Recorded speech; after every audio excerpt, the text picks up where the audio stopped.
Don't cross the streams. Why? It would be bad. Total protonic reversal. Right, that's bad. Okay. All right, important safety tip. Thanks, Egon.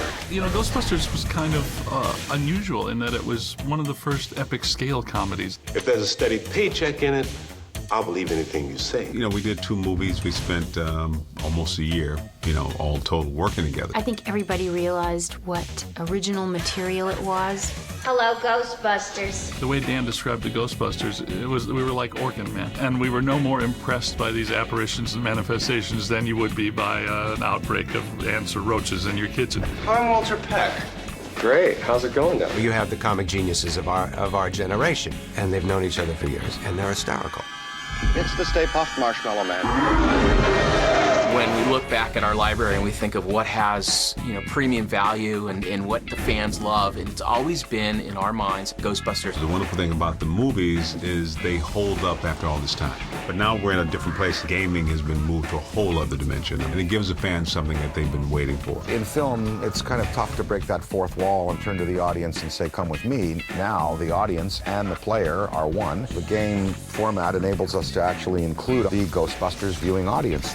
Ghostbusters is the video game I've always wanted to make since I've been in the industry, and I've only waited till the technology met up with what the movie could do before I started it. We came, we saw, we kicked its ass! Bill Atherton is back as Walter Peck, the EPA guy. Annie Potts is back as Janine, and then all the Ghostbusters is Ernie Hudson, Danny, me, and Bill Murray. Having Dan Aykroyd makes the game. Having Bill Murray, having, Harold Ramis and Ernie Hudson, that makes the game. I mean, you have to have Janine answering the phone at Ghostbusters headquarters. I mean, you can't have someone else doing that. Ghostbusters, what do you want?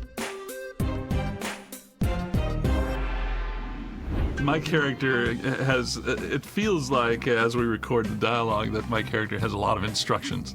Because Egon is the logical, systematic one. I didn't realize I had so many memorable lines until 25 years later, somebody will go, that's a big Twinkie. That's a big Twinkie. Bill Murray's character, Venkman, kind of holds down that kind of dry, skeptical, mundane quality. And that makes for a lot of comedy. It's right here, Ray. It's looking at me. He's an ugly little spud, isn't he? I think he can hear you, Ray.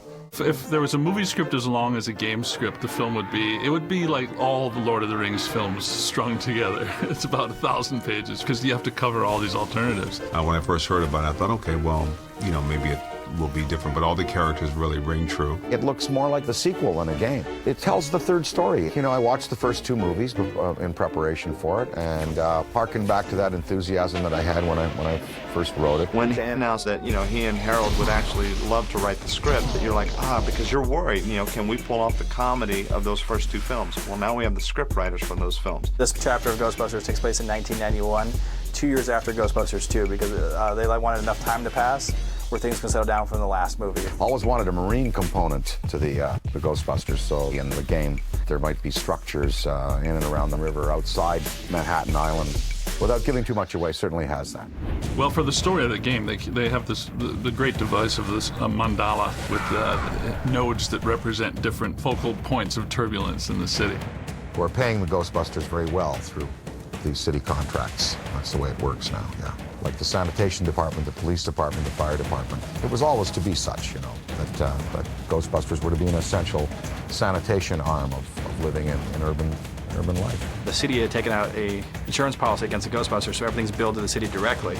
But with all this destruction they're doing around town, the bills are getting quite enormous. So the mayor hires Peck as a paranormal oversight committee. So he's there to check the books to make sure the Ghostbusters are doing everything properly. And every time you destroy something in the game, he's going to be in your face. Never done a game, so it was all new. I am Walter Peck, sir, and I'm prepared to make a full report. These men are consummate snowball artists. It's hard to get rid of old Peck.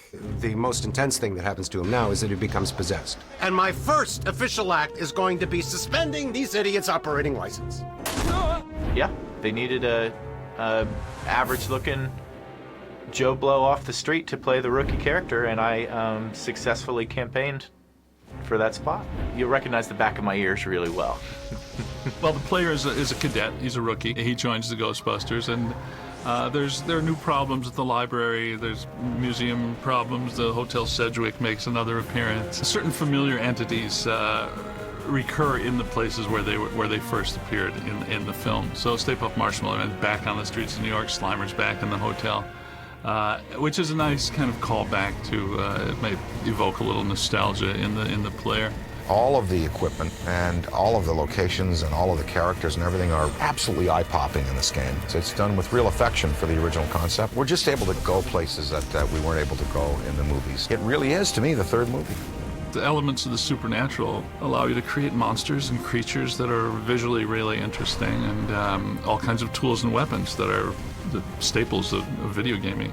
The game, it's funny, the interiors are a lot more vivid than a film, and then the exteriors, and we get to take advantage of the streets, the river, the buildings, and go places where you just couldn't go in a movie, you know. The gameplay in this game is unique. You're shooting a proton pack that's nuclear charged. It should blow up in a 3-mile radius, and you're using it to wrangle ghosts, and it's more of a, you're not shooting to destroy, you're shooting to capture. So this is the first game where you're out there and you're wrangling things and moving things around into a trap. You're trapping beings. If you were going to either trap ectoplasm or trap a full material apparition, you'd have to do it on a subatomic particulate level. You'd need some pretty sophisticated equipment. I figure it would cost about $90 billion to build actually build a prototype of one of those things. Dan immediately came back and told us, no, they need to be called this, this, and this, and he had definite technical terms. Bosons are the inner parts of the atomic structure, and they're very elusive, like mesons, muons, gluons. There's a whole science now that tries to trap these invisible particles. It's very dangerous playing with this stuff. Throw it! I did that, that's my fault. It's okay, the table broke the fall. Composite particle system is similar to a distillery in the field of making corn liquor.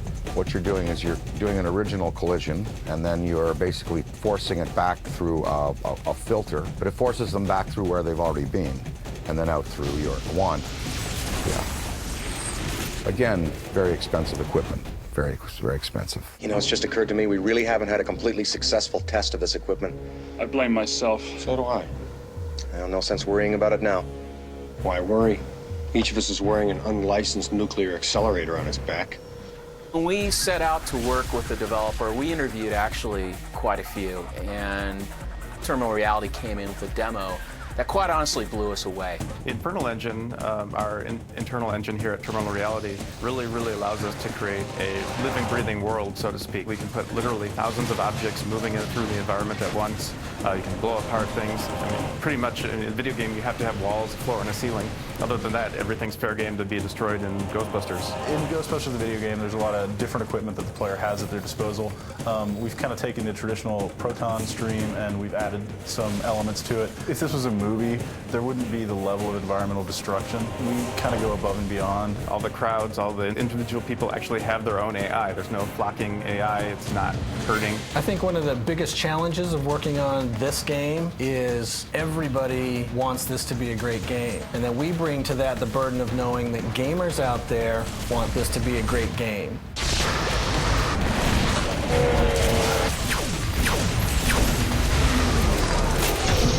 One of the nice things about our engine is the way it handles physics.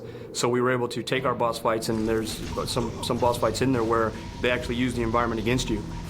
This looks solid, this looks solid, this all looks solid, everything looks solid around us, but it's not solid at all. It's a seething mass of atoms. You've got your nucleus and protons and electrons, and you've got your paths around the nucleus, and then what's in between those paths and the nucleus, but space, matter, the same dark space that's out in the universe that we see, between the stars. And antimatter is a large part of what was created at the Big Bang. And in Ghostbusters, we were able to use that and put it into the positive world in the service of, cleaning out pesky spirits and stuff.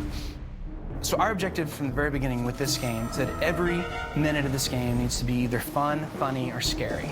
And being a Ghostbuster, which is the ultimate experience we could deliver to a player. In this game, much like the movies, the player is going to be experiencing the equipment on the fly.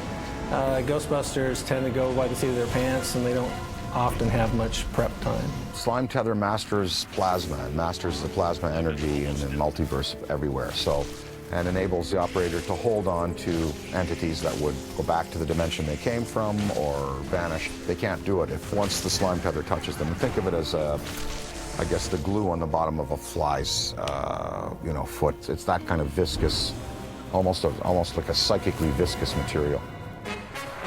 My God is the question. No, but if asked, I always say I'm a god, yeah. Are you a god? No. Then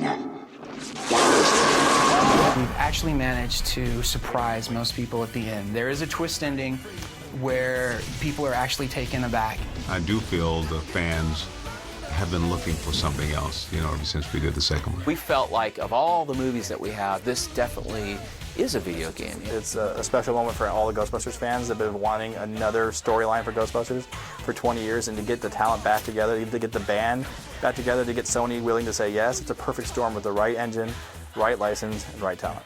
Get her!